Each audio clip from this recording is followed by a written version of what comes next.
majira haya ambayo Bwana mjeshi umeyaweka katikati ya maisha yetu. Ni siku ambayo Bwana umeifanya, nasi Bwana mjeshi tutaishangilia na kufurahia. Tuko mbele zako asubuhi ya leo Bwana, tukitamani kula na kunywa mezani pako, tukitamani kusikia sauti yako, tukitamani Bwana majeshi ukatufundishe sawa sawa na neno lako, na kutaka tuishi kwa mapenzi yako.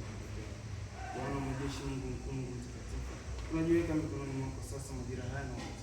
Kila mmoja leo kwa mahali yako Bwana majeshi, asitoke kama ilivyoingia. Tukapate Bwana majeshi kwenda kusikia sauti yako. Tukapate Bwana majeshi kwenda kukuelewa. Achilia Roho Mtakatifu akamhudumie kila mmoja mahali hapa. Achilia nguvu zako Bwana majeshi zikatuhudumie sasa sawa sawa mapenzi yako. Tunaomba Bwana majeshi ukafungua akili zetu na fahamu zetu, ukafungua masikio yetu ya kiroho, tukapate kwenda kuelewa na maandiko. Yesu Kristo Bwana na Mwokozi wa maisha yetu. Amen. Amen. Bwana Yesu asifiwe. Injili ya Mathayo Mtakatifu sura ya 2 mstari wa 16 hata ule wa 18. Injili ya Mathayo Mtakatifu mlango wa 2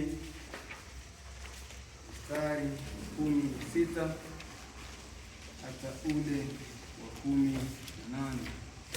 Mathayo Mtakatifu sura ya 2 mstari 16 mpaka aya ya 18. Tunatangulia kusoma kwa msaada wa Bwana. Tunatangulia kusoma kwa msaada wa Bwana. Ndipo Herode alipoona ya kuwa amedhihakiwa na wale mamajusi, alighadhibika sana, akatuma watu wawaue watoto wote waume waliokuwako huko Bethlehemu na viungani mwake mote, tangu mwenye miaka 2 na waliopungua, kwa muda ule aliohakikisha kwa wale mamajusi. Ndipo lilipotimia neno lililonenwa na nabii Yeremia, sema, sauti ilisikiwa Rama, kilio na maombolezo mengi, Raheli akiwalilia watoto wake, asikubali kufarijiwa kwa kuwa hawapo. Raheli akiwalilia watoto wake, asikubali kufarijiwa kwa kuwa hawapo tukae. Bwana Yesu asifiwe. Bwana Yesu asifiwe. Wazo ambalo tumepewa kulitafakari, ikiwa leo ni siku ya Bwana ya 5 kabla ya Pasaka, ukumbuke neema yako yenye wazo linalosema ukatili upo tuupinge. Ukatili upo tuupinge. Mwambie jirani yako, ukatili upo tuupinge. Bwana Yesu asifiwe. Tukijifunza habari ya ukatili, tunatakiwa tujue kwamba tupo majira ya Kwaresma, majira ambayo yanampasa kila mwanadamu kugeuza nia na mienendo kuenenda sawasawa na yaliyo mapenzi ya Mungu. Bwana Yesu asifiwe. Tunapotafakari habari ya ukatili upo tuupinge, ni wazo tulilopewa ya kwamba tunatakiwa tuchukue hatua kupinga nini? Ukatili ni nini? Kwa tafsiri mbalimbali za kamusi, kwa tafsiri ya neno lenyewe, ukisikia habari ya ukatili linaenda sambamba na neno unyanyasaji. Iko sawa? Kwa hiyo tunapoambiwa habari ya ukatili upo tuupinge, kwa tafsiri mbalimbali, tafsiri ya kwanza inasema ni hali ya kusababisha kwa makusudi mahangaiko, mateso na maumivu kwa mtu, ili hali ikiwa iko njia rahisi ya kumsaidia.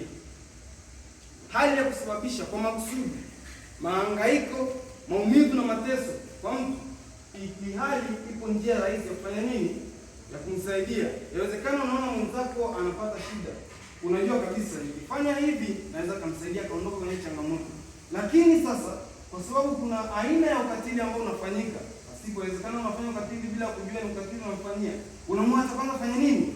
Ateseke. Nimeshakusikia mtu anakuambia nilijua atafika mbali, atateseka baadaye, na anampa wazo fanya hivi na hivi, kufanya nini? Ni ukatili. Sawa eh? Unakuta kabisa unajua kama nikimwambia afanye hivi hata kwama, lakini unamwacha kwanza fanya nini? Mwambie mtaka ni ukatili. Lakini mtu mwingine akasema ukatili ni kutenda isivyo haki. Ukisikia habari ya ukatili, maana yake hakuna nini? Ukiwa na haki hakuna ukatili. Unaweza sifiwe. Kwa mujibu wa Biblia, tunapoambiwa habari ya ukatili upo tuupinge, tunajifunza ya kwamba ukatili ni kutenda kinyume na mapenzi ya Mungu. Ukatili ni kutenda kinyume na mapenzi ya nani? Ya Mungu. Sasa kwa nini tunaambiwa tuupinge ukatili? Dunia na maisha ambayo tunaishi leo hii ni maisha ambayo wanadamu wanahitaji tiba nyingi, wanahitaji tiba kubwa, wanahitaji tiba ya haraka ya kuponya na kuganga mioyo na majeraha ya nafsi zao.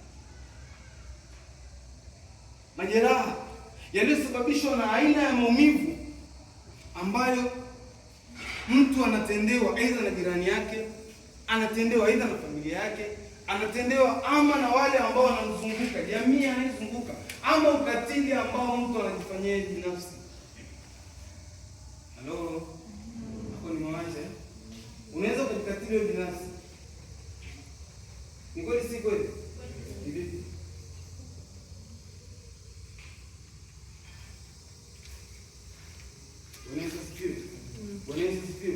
Unaweza kufanya nini? Ukajikatili. Pale ambapo kabisa unajua ni haki yako, unao uso la kuna mtu. Umejikatili, hujikatili. Kama unajua ni haki yako kuvaa alafu ufui nguo, uvae nguo safi. Umejikatili, hujikatili. Ni haki yako na ni wajibu wako kufanya ule wajibu wako, yaani kufanya kazi ambayo inakupasa kufanya.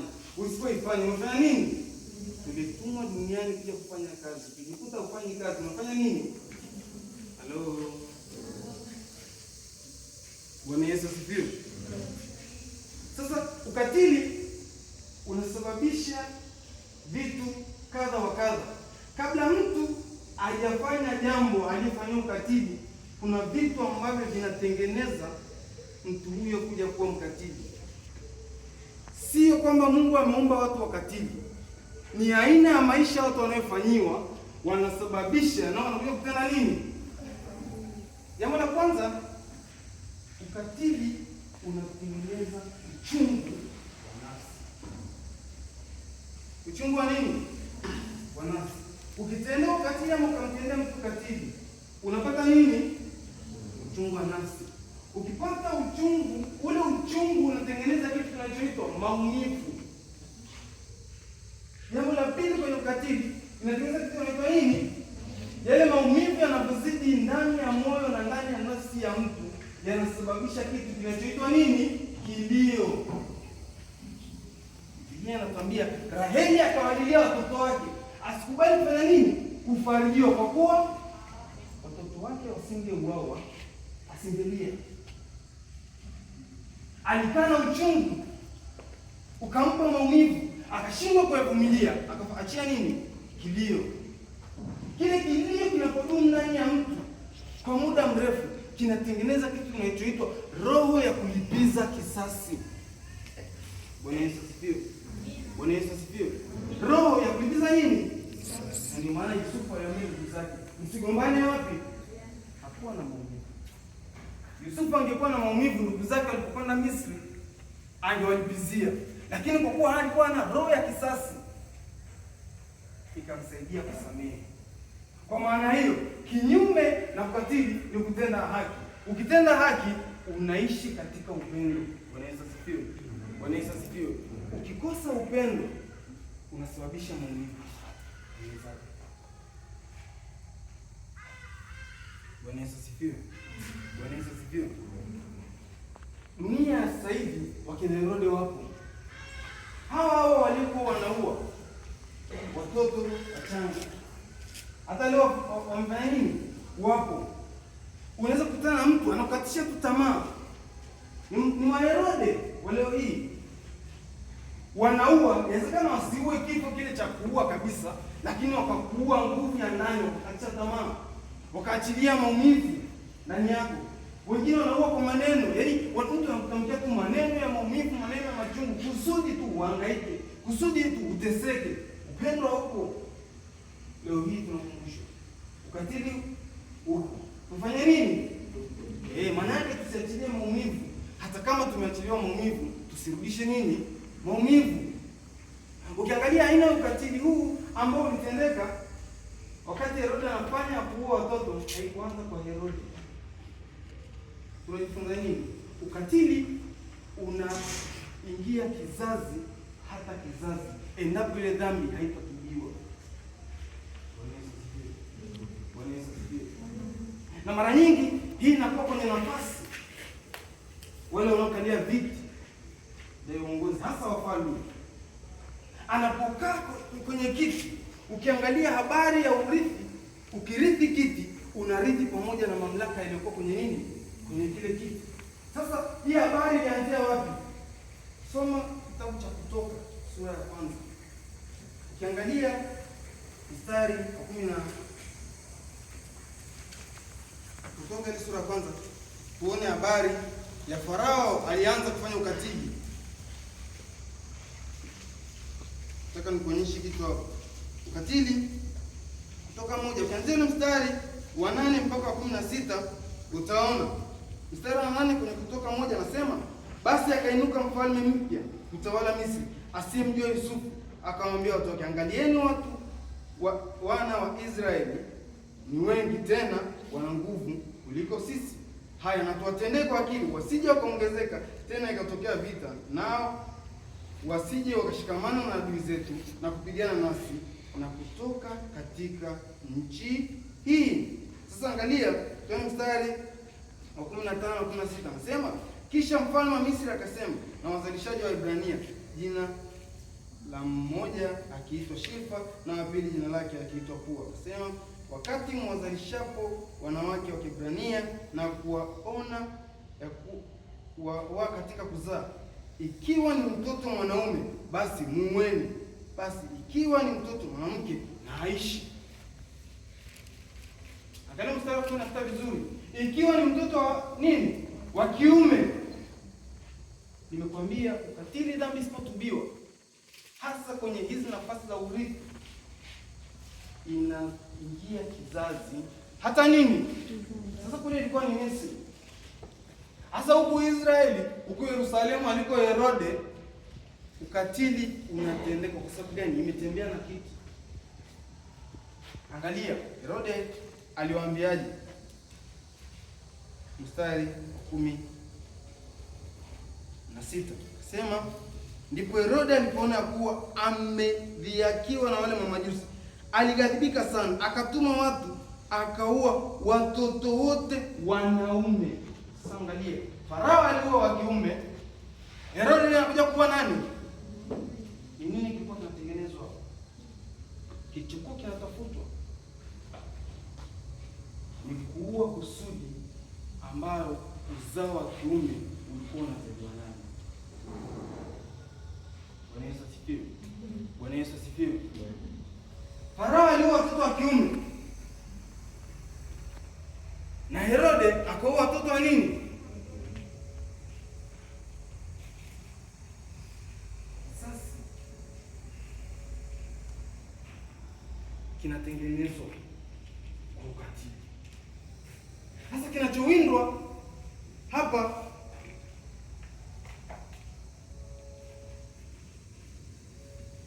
ilikuwa inawinda watu wanaobeba kusudi maalum.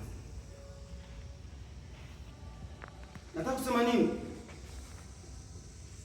Unapomtendea mtu ukatili, haiachi maumivu kwake peke yake.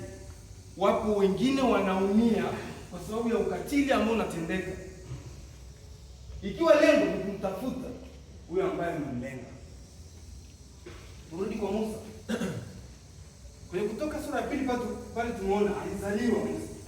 Ndio ukiangalia kabla hujafika ile mstari wa 11, Musa alipozaliwa alifichwa. Binti Farao alipokwenda kuoga mtoni akamkuta, akafanya nini? Akamchukua. Sawa eh? Kusudi la Mungu haliwezi kuzuiliwa kwa sababu ya aina ya maumivu watu wanayosababishiwa na watu wengine. Hiyo ndio kujua. waliuliwa watoto wa kiume, watoto wa Ibrania wakauliwa. Alikuwa anatafuta nani hapa? Musa. Kusudi la Mungu likatimia, akaenda kulelewa nyumba ya wali ya mfalme wa Misri. Musa angekuwa hajalibeba kusudi, naye angefanya nini? Angekufa. Kwa hiyo ukatili unasababisha pia maumivu, si kwa yule anayetendewa tu, wanahusishwa na watu wengine kuingia katika ile maumivu. Lengo la adui kupandikiza roho ya ukatili ni anataka watu waishi katika mateso na maumivu. Angalia kwa Herode, akaamuru, alipewa taarifa amezaliwa mfalme. Mtu huyu Herode, kwa sababu ya kutaka kulinda kiti chake, akaamuru watoto wote wakiwa chini ya miaka mingapi? Miwili, wafanye nini? Alikuwa anatafuta Yesu. Sasa hii habari ya Herode na Farao zinaendana. Yesu baada ya Farao kutoa amri, Yesu alipelekwa wapi? Usomaje Biblia? Alipelekwa wapi? Misri. Si ndio? Kule ambako wakati Musa analelewa ili kusudi akomboe wana wa Israeli, ndiko huko Yesu alipelekwa. Alafu amri ya Herode kisha afanye nini? Katili unasababisha nini? Maumivu. Kwa nini sasa tunaambiwa sisi leo hii ukatili huko tuupinge? Mungu anachokihitaji kwenye maisha yangu na kwenye maisha yako, tuishi sawa sawa na upendo wake wa kwanza ambao ni kusudi la sisi kuumbwa. Bwana Yesu asifiwe. Bwana Yesu asifiwe. Ukiwa na upendo na ndugu yako, hautamfanyia jambo baya. Kweli si kweli? Mtu mmoja sema hivi, kuiba sio dhambi. Nakubaliana naye? Hapana. Kwa nini? Kwa nini? Imeandikwa? Akasema imeandikwa ili usiibe, lakini sio dhambi kuiba. Akaenda mbali kidogo, akasema kuiba mke wa mtu sio dhambi. Kanisa likabuna. Alikuwa anahubiri. Watu wakafanya nini? Akamwambia ngoja. Sio nini? Lakini imeandikwa na tumesoma kwenye hukumu za Mungu, usimtamani mke wa nani? Akamwambia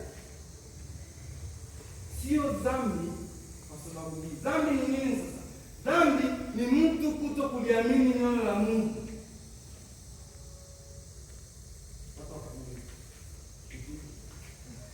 Imeandikwa kwenye Biblia, usifanye nini? Usiibe. Kwa hiyo ukiiba haujaliamini neno la Mungu. Kwani si kweli? Iba ni dhambi sana. Bwana Yesu asifiwe.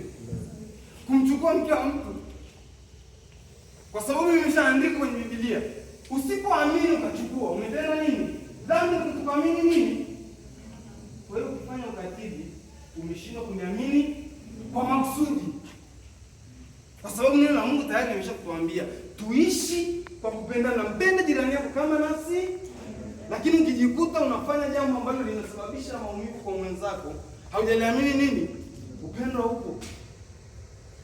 Kwa hiyo dhima kubwa ya kupinga ukatili ni kusudi kutenda haki, na hiyo haki lazima uwe na upendo kwa mwenzako. Bwana Yesu asifiwe. Bwana Yesu asifiwe. Ukatili upo, tupinge. Haijalishi dunia ina lugha gani za kuzungumza, dunia inapeleka watu kuua, inapeleka watu kufanya nini, lakini wewe hakikisha unasimamia kwenye neno la Mungu. Uishi kwa nini? Kwa upendo. Bwana Yesu asifiwe sana. Bwana Yesu asifiwe. Haijalishi sauti ngapi zitakuja. Leo hii sauti ya Mungu inakuja. Ukisoma Isaya sura ya kwanza mstari wa 18 mpaka ule wa 20. Anasema, haya njooni tusemezane, asema Bwana. Dhambi zenu zitakuwa nyekundu kama bendera. Atazifanya kwa nini? Nyeupe kama sufu. Anazisafisha. Ni wito. Kuitwa kupinga ukatili ni wito ambao kila Mkristo, kila mwanadamu tunapaswa kuitikia wito na kutii.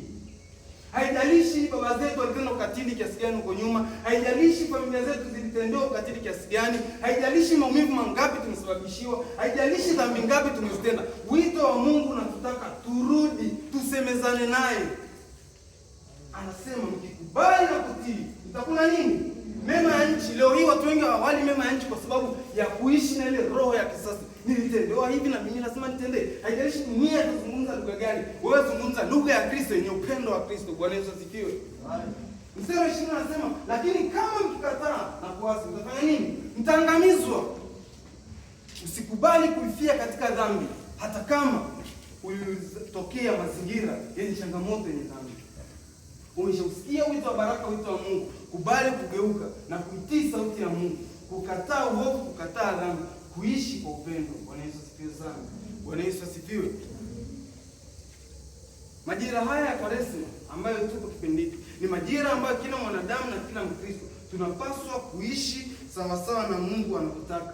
Kutubia maisha yetu. Haijalishi dhambi tumezirithi kutoka kwenye ukoo, haijalishi dhambi tumezirithi kutoka kwa wazazi, haijalishi aina ya maisha ambayo tumepitia alikuwa yampendezi Mungu. Leo hii tunakumbushwa kugeuka na kutii. Majira haya ya Kwaresma ni majira ya kujirekebisha, majira ya kujiosha, majira ya kuishi ule upendo ambao Kristo alikuja kuonyesha na kudhihirisha duniani, ambao upendo ni Mungu aliwachilia mwenyewe kutoka mbinguni. Ndio maana akasema Mungu aliupenda ulimwengu akamtoa mwanae. Kwa hiyo Mungu alitupenda sisi kwanza. Yesu Kristo akaja ulimwenguni kudhihirisha upendo wa Mungu katika maisha yetu, akatuokoa. Nasi asubuhi ya leo tunatakiwa kufanya jambo moja, ni kutenda iliyo kweli, kuisema iliyo kweli, kutenda iliyo haki na kukataa uongo. Bwana Yesu asifiwe. Tusimame. Tuombe. Mungu mwenye enzi, Baba mbinguni, Baba katika jina la Yesu Kristo, umetufundisha neno lako asubuhi ya leo. Umesimama nasi tumesikia sauti na neno lako. Tunaomba utupe nguvu ya Roho Mtakatifu, atuelekeza na kutufundisha. Haijalishi ni mangapi ambayo tunapitia, haijalishi aina ya mazingira ambayo tunakutana nayo, haijalishi aina ya changamoto ambayo tunakutana nazo. Tufundishe na kutuelekeza iliyo haki, tufundishe na kutuelekeza iliyo kweli. Tusaidie Bwana mjeshi tukaishi kweli. Maana neno lako linasema, nasi tutaifahamu hiyo kweli na hiyo kweli itatuweka huru. Ukatuweke huru mbali na dhambi, ukatuweke huru mbali na vifungo vya kila ambacho adui shetani ameachia katika maisha yetu. Tuenda kwa chini nguvu za Roho Mtakatifu katikati yetu, katikati ya masomo ya wanafunzi hawa Bwana mjeshi, katikati ya shughuli mbalimbali ambazo Bwana mjeshi tunazifanya. Nguvu za Roho Mtakatifu zikatembee, ili Bwana mjeshi kusudi lako katika maisha yetu likatimie. Umetuita Bwana mjeshi kwa upendo, nasi tukaishi kwa upendo na kwenda kudhihirisha katikati ya wale tunaishi nao. Ukatufundishe Bwana na kutuelekeza, ukaanze pamoja nasi Bwana na ukatembee pamoja nasi katika maisha yetu haya. Kwa Yesu Kristo Bwana na Mwokozi wa maisha yetu. Amen.